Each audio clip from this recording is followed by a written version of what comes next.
வணக்கம் மக்களே, நான் உங்கள் விஜய் கார்த்திக். இன்னைக்கு நம்ம நிகழ்ச்சியில் எதை பற்றி பார்க்க போகிறோம்னா, முதலாம் உலக போர். டிக் history.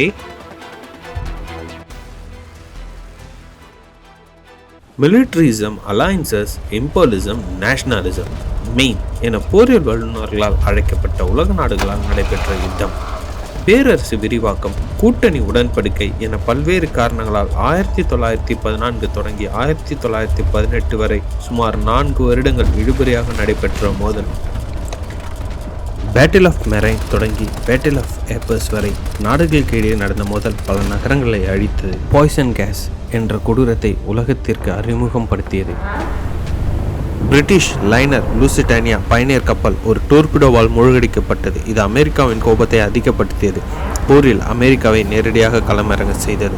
Battle of Verdun, battle of Somme என இரு போர்களும் போரின் கொடூரத்தை உலகத்துக்கு காட்டிய தருணம்.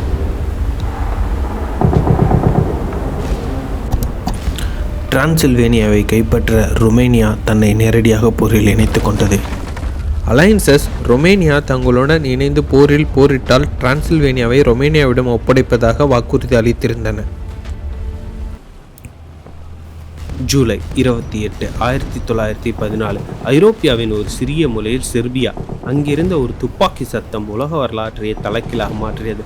அந்த நாளில் ஆஸ்திரியா மன்னர் ஆர்ச் டியூக் பிரான்ஸ் ஃபெர்டினாண்ட் ஒரு தேசியவாதி இளைஞரால் சுட்டு படுகொலை செய்யப்படுகிறார். ஆனால் யாரும் நினைக்கவில்லை அந்த ஒரு குண்டு 4 வருடங்கள் நீடித்த உலகளாவிய போரின் தீப்பொறியாக மாறும் என்று.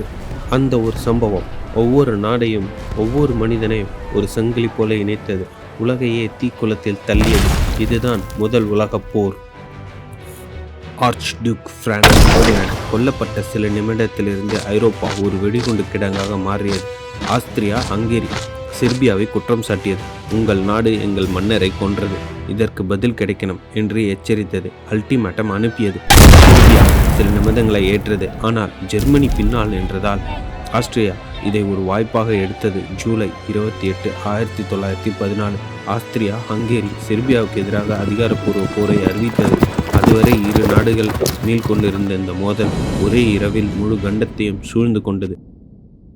போர் தொடங்கிய அடுத்த நாளே செர்பியாவின் நகரங்களான பெல்கிராட், சாபாக், லோஸ்னிகா மேல் பீரங்கி மழை போடப்பட்டன. அலையன்சஸ் காரணமாக, அதாவது ஒரு நாடு சண்டையிட்டால் அதன் கூட்டணியுள்ள அனைத்து நாடும் அந்த நாட்டிற்காக சண்டையிட வேண்டும். அப்படி 2 பெரிய அலையன்சஸ்களான central alliance power, alliance power பேஸ் இன் மோதல்தான் முதலாம் உலக போர். செர்பியாவின் நகரங்கள் மீது ஆஸ்திரியா மற்றும் ஹங்கேரி தாக்குதல் நடத்தியதால் பெல்ஜியம் மீது படையெடுத்தது ஜெர்மனி. இதுதான் பிரிட்டன் போரில் நேரடியாக ஈடுபட காரணம். ஏன் பிரிட்டன் நேரடியாக ஈடுபட வேண்டும்? ஏனென்றால் பெல்ஜியம் ஒரு சின்ன நாடு. இதை பாதுகாப்பது பிரிட்டனின் பொறுப்பாக இருந்தது. பின்னர் பெல்ஜியம் வழியாக பிரான்ஸை தாக்கியது ஜெர்மனி. இதிலிருந்து உருவானதுதான் வெஸ்டர்ன் ஃப்ரண்ட், மேற்கு களம், அகழி போரின் நரகம். முதலாம் உலக போர் இப்பொழுது வேகமான போர் இல்லை, இது ஒரு மெதுவான போர். பிரான்ஸ் மற்றும் ஜெர்மனி முகத்துக்கு முகம் நின்று சண்டையிட்ட தருணம். அகழிகளில் ட்ரென்ச்சஸ், மண்ணுக்குள் 10-12 ஆழத்தில் வெட்டப்பட்ட குழியில் பல லட்சம் வீரர்கள் போரில் ஈடுபட்டனர். இவை பாதுகாப்பான அரண் அல்ல, இது ஒரு திறந்த கல்லறை. மழை பெய்தால் அகழிகள் முழுவதும் மண் சகதியாக மாறும். கால்கள் முழுக்க சிக்கி ஒரு அடி கூட எடுத்து வைக்க வேண்டிய நிலை. பலர் சகதியிலேயே விழுந்து உயிரிழந்தனர். எங்கும் எலிகள் சடலங்களோடு கடித்து கொண்டு அலைந்தனர். நோய்கள், காயங்களுக்கு மருந்தில்லை. அழுகிய காயங்களுடன் புழுக்கள். இரவும் பகலும் சடலங்களோடு ஒரே இடத்தில் வாழ்ந்த அந்த வீரர்கள். உயிரோடு இருக்கிறவருக்கும் உயிரிழந்தவருக்கும் அந்த அகழிகளில் பெரிய வித்தியாசம் இல்லை. வெளியே வந்தால் எதிரி துப்பாக்கி, உள்ளே இருந்தால் பசி, நோய், வைத்தியம். வெளியே வர முடியாது, உள்ளே இருந்தும் உயிரோடு இருக்க முடியாது. இதுதான் அகழி போர். மனிதன் மனிதனுக்காக வெட்டிய மண் நரகம். அந்த அகழிகளில் நாட்கள் இல்லை, மாதங்கள் இல்லை, சில இடங்களில் வருடங்கள். ஒரே மண், ஒரே வாசனை, ஒரே பயம். அப்பொழுதுதான் ஜெர்மனி ஒரு விஷயத்தை உணர்ந்தது. இந்த போர் வேகமாக முடிவதில்லை. அகழிகள் போரை குத்தகைக்கு எடுத்து விட்டன. ஜெர்மனியின் புதிய யோசனை. அப்பொழுது ஜெர்மனி சொன்னது, பிரான்ஸை ஒரே அடியில் வீழ்த்த முடியலன்னா மெதுவாக ரத்தம் வடிக்க உடைப்போம். அதுக்காக ஒரு இடத்தை தேர்ந்தெடுத்தது. அந்த இடம்தான் வேர்டன். வேர்டன் ஒரு நகரம் இல்லை, இது ஒரு பிரான்சின் கௌரவம். அதை விட்டால் பிரான்ஸ் மனசு உடையும். இது ஜெர்மனிக்கு நன்றாக தெரியும். அப்பொழுது ஆரம்பமானது 1916 முதல் இரவென்றும் பகலென்றும் தொடர்ச்சியான பீரங்கி மழை. பீரங்கி தாக்குதலில் நிலம் நடுங்கியது, மண் வானத்துக்கு பறக்குது. அகழிகளில் இருந்தவர்கள் தெரிஞ்சுக்கிட்டாங்க, இது ஒரு சாதாரண தாக்குதல் இல்லை, வேர்டன் மெதுவான படுகொலை. ஒரு நாள் இல்லை, ஒரு வாரம் இல்லை, 10 மாதங்கள் தொடர்ச்சியான சண்டை. ஒரு அங்குல நிலத்திற்காக ஆயிரக்கணக்கான உயிர்கள் பலியாயின. பிரான்ஸ் பின்னுக்கு போகவில்லை. பிரான்ஸ் சொன்னது, they shall not pass, அவர்கள் கடக்க முடியாது. வீரர்கள் மாற்றமாக வந்தார்கள், பலர் வந்து திரும்பவே இல்லை. முடிவில் என்ன நடந்தது? வேர்டன் உலகத்துக்கு ஒரு விஷயத்தை சொன்னது, இந்த போர் வெற்றிக்கான போர் இல்லை, அழிவுக்கான போர். ஏன் இதை அழிவுக்கான போர் என்று போரில் வல்லுநர்கள் அழைத்தார்கள் என்றால் 10 மாதங்கள் நான்ஸ்டாப் நரகம், இரு பக்கமும் சேர்த்து 7 லட்சம் கேஷுவாலிட்டி, இறந்தவர்கள் மற்றும் காயமடைந்தவர்கள். அவ்வளவு பெரிய இழப்புக்கு பிறகு நிலம் கைமாறியது என்றால் ஆம், ஒரு அங்குல நிலம் மட்டுமே. ஏன் வேர்டன் இவ்வளவு பெரிய ஹைலைட்? ஏனென்றால் வேர்டன் உலகத்துக்கு சொன்னது, போர் வெற்றிக்கானது அல்ல, அழிவுக்கானது மட்டுமே. போர் என்பது கௌரவம் இல்லை, போர் என்பது மனித உடைப்பு. வேர்டனில் பிரான்ஸ் நின்னது, ஆனால் அதே நேரத்தில் 1914 பிரிட்டன் சொன்னது, நாமும் தாக்குவோம், ஜெர்மனி உடைப்போம். அங்கேதான் வந்தது சோம் என்னும் இன்னொரு படுகொலை. வேர்டனில் பிரான்ஸ் ரத்தம் சிந்திக்க, அது தளர்க்க பிரிட்டன் ஒரு முடிவு எடுத்தது, ஜெர்மனி வேறொரு இடத்தில் கடுமையாக தாக்க வேண்டும் என்று. அப்படி தேர்ந்தெடுக்கப்பட்ட இடம்தான் சோம். பிரிட்டன் நினைத்தது, நாம் பெரிய தாக்குதல் நடத்தினால் ஜெர்மனி உடைந்துவிடும் என்று. பெரிய நம்பிக்கை, பெரிய திட்டம். இந்த திட்டத்தின் தொடர்ச்சியாக எதிரிகளின் அகழிகளில் பீரங்கி மழை போடப்பட்டன. அகழிகள் முழுக்க அழிந்திருக்கும் என்று நம்பினார்கள். ஜூலை 1, 1916 நரகம் திறந்த நாள். ஆயிரக்கணக்கான பிரிட்டிஷ் வீரர்கள் அகழிகளில் இருந்து வெளியே வந்தார்கள், நடந்து வந்தார்கள், ஓடவே இல்லை. ஏன்னா அவர்களுக்கு சொன்னது, எனிமி இஸ் டெட், எதிரி இறந்து விட்டான். ஆனால் எதிரி உயிரோடு தான் இருந்திருக்கிறான். இயந்திர துப்பாக்கிகள் தயார் நிலையில் இருந்தன. ஒரே நிமிடத்தில் நூற்றுக்கணக்கான பேர் தரையில் விழுந்து இறந்தார்கள். அந்த நாளில் மட்டும் 57,000 வீரர்கள், 19,000 உயிரிழப்பு ஒரே நாளில். பிரிட்டன் இராணுவ வரலாற்றிலே மிக மோசமான நிகழ்வு. நிலம் நகர்ந்ததா என்றால் நாட்கள் போனது, வாரங்கள் போனது, ஆயிரக்கணக்கான உயிர்கள் போனது. நிலம் 1 கிலோமீட்டர் மட்டுமே. பழைய விதிகள் நடக்காது என்று உணர்ந்த உலக நாடுகள். ஏனென்றால் வேர்டன் மனித பொறுமையை உடைத்தது, சோம் மனித உயிரின் மதிப்பை அழித்தது. இதற்கு பிறகு உலக நாடுகள் சொன்னது, இந்த அகழிகள் உடைக்க இன்னும் பயங்கரமான ஆயுதங்கள் வேண்டும். அடுத்து வந்தது டாங்குகள், விஷவாயு, வான்போர், நீர்மூழ்கிய கப்பல்கள். சோம் முடிந்ததும் இரு பக்கங்களும் ஒரு விஷயம் புரிஞ்சுக்கிட்டாங்க, இந்த அகழிகளை உடைக்க மனித உடல்கள் மட்டும் போதாது. அப்போதான் போர் புதிய ஆயுதங்களுக்கு போனது. அதில் மிகவும் கொடூரமானது விஷவாயு. விஷவாயு எப்படி வந்தது? அகழிகள் ஒரு காரணம். அகழிகளில் மனிதன் சிக்கி இருக்கும் பொழுது ஒரு கண்ணுக்கு தெரியாத புகையை அங்கே விட்டால் யாராலும் ஓட முடியாது. அதனால்தான் விஷவாயு அகழி போருக்கு பர்ஃபெக்ட் வெப்பனாக மாறிப்போச்சு. விஷவாயு அது எப்படி இருக்கும் என்று தெரியுமா? திடீர்னு தொலைவில் ஒரு மெதுவான புகை வரிசை, மஞ்சள், பச்சை, கருப்பு. முதல்ல வீரர்கள் நினைப்பாங்க இது ஒரு சாதாரண புகை, ராக்கெட் ஸ்மோக். ஆனால் சில வினாடிகளில் உண்மை வெளியிடும். விளைவு என்ன? மூச்சு வாங்க முடியாது, கண் எரியும், தொண்டை நெருக்கம் அதிகமாகும். சில வீரர்கள் அகழிகளில் சாய்வாங்க, ஆனால் அகழியில் இருந்து ஓட முடியாது. ஏன் அகழிகளில் இருந்து ஓட முடியாது? ஏனென்றால் வெளியே வந்தால் எதிரி துப்பாக்கி, உள்ளே இருந்தால் விஷவாயு. அதனால்தான் விஷவாயு வீரர்களின் மனசையும் உடைத்தது, பலரின் உயிரையும் பறித்தது. என்ன நடந்தது? முதலில் இது ஒரு ஷாக் வெப்பன் மாதிரி இருந்தது. ஆனால் பின்னாளில் வாயு மாஸ்கள் வந்தது. பின்னர் 2 பக்கங்களும் விஷவாயு பயன்படுத்த ஆரம்பித்தனர். அப்போதுதான் போர் புதிய லெவல் கொடூரமாக மாறிப்போனது. சோம் போரில் ஒரு உண்மை உலகத்துக்கு தெளிவானது. மனித உடல்களை முன்னேற்றி அகழிகளை உடைக்க முடியாது.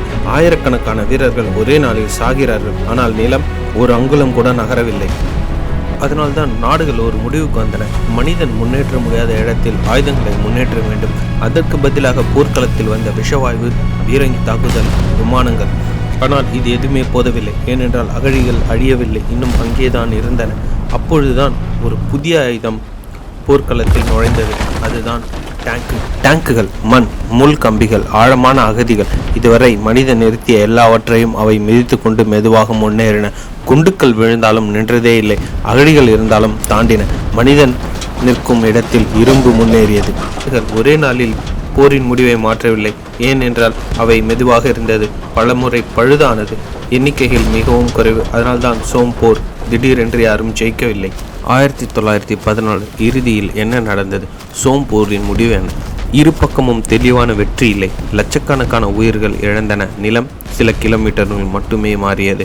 பிரிட்டன் பிரான்ஸ் ஜெர்மனியை உடைக்கவில்லை. ஜெர்மனியும் பிரிட்டன் பிரான்ஸை வீழ்த்தவில்லை. மேற்கு களத்தில் வேர்டன் மற்றும் சோம் ரத்தம் சிந்திக்க கிழக்கு பகுதியில் ஒரு பேரரசு உள்ளுக்குள்ளே உடைந்து கொண்டிருந்தது. அந்த பேரரசு தான் ரஷ்யா. ரஷ்ய பேரரசு விழுந்ததுக்கான காரணமாக சொல்லப்படுவது ரயில் விநியோகம் சரியில்லை, உணவு பற்றாக்குறை, மோசமான தலைமை. முன்னணியில் இருந்த வீரர்கள் பசியோடு குளிரோடு ஆயுதங்கள் இல்லாமல் சண்டை போட்டார்கள். போர்க்களம் மட்டுமல்ல, வீடுகளும் எரிந்தன. போர் நீண்டதால் நகரங்களில் உணவு பற்றாக்குறை, விலைவாசி கடுமையான ஏற்றம். மக்கள் கோபமடைந்தார்கள். எதற்காக இந்த போர்? யாருக்காக இந்த போர்? எத்தனை பேர் இதனால் பலியாகுவார்கள்? கிளர்ச்சி படை வீரர்கள் கூட எதிர்ப்பாக இருந்தனர். இறுதியில் சார் ஆட்சியை விழுந்தது. சர் நிக்கோலஸ் II ஆட்சியை இழந்தார். போரில் தொடர முடியாத நிலையை புரிந்து கொண்டது புதிய அரசு. நாட்டை காப்பாற்ற போரிலிருந்து வெளியேறும் ரஷ்யா போரிலிருந்து வெளியேறிய அந்த நாளிலிருந்து முதலாம் உலகப் போர் உண்மையிலே ஒரு புதிய கட்டத்துக்குள் நுழைந்தது. இதுவரை ஜெர்மனி 2 பக்கங்களிலும் சிக்கி போராடியது. கிழக்கில் ரஷ்யா இருந்தது, மேற்கில் பிரிட்டன் மற்றும் பிரான்ஸ் இருந்தார்கள். ஆனால் ரஷ்யா வெளியேறியதும் கிழக்கு களம் முழுக்க அமைதியானது. அது அமைதி போல் தெரிந்தாலும் அது புயலுக்கு முன்னாடி வந்த நிசப்தம்தான். ஜெர்மனி அந்த நிசப்தத்தை ஒரு வாய்ப்பாக பார்த்தது. இப்போது நம்ம முழு சக்தியும் ஒரே பக்கம் செலுத்தலாம் என்று ஜெர்மனி முடிவு செய்தது. கிழக்கில் இருந்த படைகள் ஒவ்வொன்றாக மேற்கு களத்திற்கு மாற்றப்பட்டனர். மனிதர்கள், பீரங்கிகள், ஆயுதங்கள் எல்லாம் ஒரே திசையில் குவிந்தன. பல வருடங்களாக அகதியில் சிக்கியிருந்த ஜெர்மன் வீரர்கள் இப்போ ஒரே ஒரு பெரிய முடிவுக்காக தயாரானார்கள். இந்த போர் நீண்டது, ஆனால் இனி அது முடிவை நோக்கி போக வேண்டும் என்று ஜெர்மனி நம்பியது.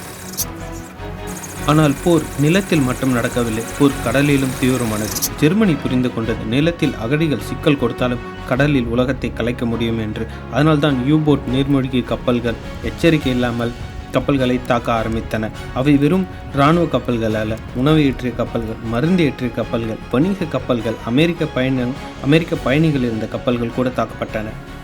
போர் கப்பல் மூழ்கிய போதும் அமெரிக்காவில் ஒரு அதிர்ச்சி எழுந்தது. இதுவரை இந்த போர் ஐரோப்பாவின் பிரச்சனை என்று நினைத்த மக்கள் இப்போது கடல் கூட பாதுகாப்பான இடம் இல்லை என்பதை உணர்ந்தார்கள். அமெரிக்க குடும்பங்கள் தங்களுடைய உறவுகளை இழந்து செய்தித்தாள்களில் தினமும் கப்பல் மூழ்கிய செய்திகளை வந்து கொண்டே இருந்தன. இந்த தாக்குதல்களால் அமெரிக்காவின் மனநிலை மெதுவாக மாற்றம் ஆரம்பித்தது. இதுவரை அமெரிக்கா தூரத்தில் நின்று பார்த்து கொண்டிருந்தது, நடுநிலை என்று சொல்லிக் கொண்டிருந்தது. ஆனால் இப்பொழுது அந்த போர் கடலை தாண்டி அவர்களின் வாழ்க்கைக்குள் வந்தது. அமெரிக்க வணிகம் பாதிக்கப்பட்டது, பொருளாதாரம் குலைந்தது, உலக வர்த்தகம் நிற்கும் நிலைக்கு வந்தது. அமெரிக்க கௌரவம் கேள்விக்குறியானது. அப்போதுதான் அமெரிக்க அரசியல் தலைவர்கள் உணர்ந்தார்கள், நாம் தாமதமாக்கினாலும் இனிமேல் விலக முடியாதென்று. 1917ஆம் ஆண்டு அமெரிக்கா அலைன்டு பவர்ஸ் பக்கம் சேர்ந்தது. அது உடனடி வெற்றி அல்ல, அது ஒரு மெதுவான திருப்பம். போரின் ஓட்டம் உடனே மாறவில்லை, ஆனால் போரின் மனநிலை மாறியது. இதுவரை சோர்ந்த அலைன்ட் வீரர்கள் இப்போது புதிய நம்பிக்கை உணர்ந்தார்கள். இந்த போர் இன்னும் முடியவில்லை என்றே அவர்கள் மனசுக்குள் நம்பிக்கை வந்தது. அமெரிக்க படைகள் உடனே போர்க்களத்தை நிரப்பவில்லை, ஆனால் ஒவ்வொரு மாதமும் அவர்கள் வந்து கொண்டே இருந்தார்கள். புதிய வீரர்கள், புதிய ஆயுதங்கள், புதிய சப்ளை வரிசைகள். அமெரிக்க தொழிற்சாலைகள் முழுக்க போர் உற்பத்திக்கான வேலைகளை செய்தன. ஆயுதங்கள், வாகனங்கள், உணவு உடைகள் எல்லாம் இடைவிடாத ஐரோப்பாவுக்கு அனுப்பப்பட்டது. இந்த தொடர்ச்சியான ஆதரவு அலைன்டு பவர்ஸ்க்கு ஒரு பெரிய பலமாகவே மாறியது. ஜெர்மனி நாளுக்கு நாள் சோர்ந்தது. நீண்டகால போர் நாட்டின் வளங்களை சுரண்டியது. உணவு தட்டுப்பாடு ஏற்பட்டது. நகரங்கள் மக்கள் பசியால் தவித்தார்கள். குழந்தைகள் கூட போரின் வலியை அனுபவித்தார்கள். மக்கள் போருக்கு எதிராக பேச ஆரம்பித்தார்கள். போருக்கு எதிரான குரல் அரசியலிலும் கேட்க தொடங்கின. நீண்டகால போரின் சுமை ஜெர்மனியை உள்ளுக்குள்ளே உடைக்க ஆரம்பித்தது. ஜெர்மன் தலைமை புரிந்து கொண்டது, இந்த போரை நீண்ட காலம் இழுத்து ஜெயிக்க முடியாது என்று. அதனால்தான் 1918இல் ஜெர்மனி ஒரே ஒரு கடைசி முயற்சி செய்ய முடிவு செய்தது. இதுதான் ஸ்பிரிங் அஃபென்சிவ். இது ஒரு சூதாட்டம். எல்லாவற்றையும் ஒரே முயற்சியில் வைத்து ஜெயிக்க நினைத்த ஒரு ஆபத்தான முடிவு. 1918இன் தொடக்கத்தில் ஜெர்மன் படைகள் தாக்கின. அலைன்ட் பாதுகாப்பு வரிசைகள் உடைந்தது. சில இடங்களில் ஜெர்மனி வேகமாக முன்னேறியது. பாரிஸ் நடுங்கியது. உலகம் மீண்டும் ஒரே ஒரு கேள்வியை எழுப்பியது, இது ஜெர்மனியின் வெற்றியா என்று. சில நாட்களுக்கு அந்த கேள்விக்கு பதில் இல்லை. எல்லாமே நிச்சயமில்லாத நிலையாக இருந்தது. ஆனால் அந்த முன்னேற்றம் நீண்ட நாட்கள் நீடிக்கவில்லை. ஜெர்மனி அந்த முயற்சியை எல்லாவற்றையும் செயலிழந்து விட்டது. மனிதர்கள் குறைந்தார்கள், புதிய படைகள் இல்லை, உணவு இல்லை, சப்ளை வழிகள் உடைந்தன, களைப்புற்ற வீரர்கள் தொடர்ந்து போராட முடியவில்லை. அதே நேரத்தில் அலைன்ட் பவர்ஸ்க்கு அமெரிக்க ஆதரவு தொடர்ந்து வந்து கொண்டே இருந்தது. இப்போது அலைன் தாக்குதல் அவசரமில்லை, இது திட்டமிட்டது, ஒருங்கிணைந்தது. பல நாடுகள் ஒன்றாக செயல்பட்டன. விமானங்கள், பீரங்கிகள், தரைப்படைகள் எல்லாம் ஒரே நேரத்தில் செயல்பட்டன. ஜெர்மனியின் படைகள் மெதுவாக பின்வாங்கிய தொடங்கின. முன்னாள் நம்பிக்கை இப்போது பயமாக மாறியது.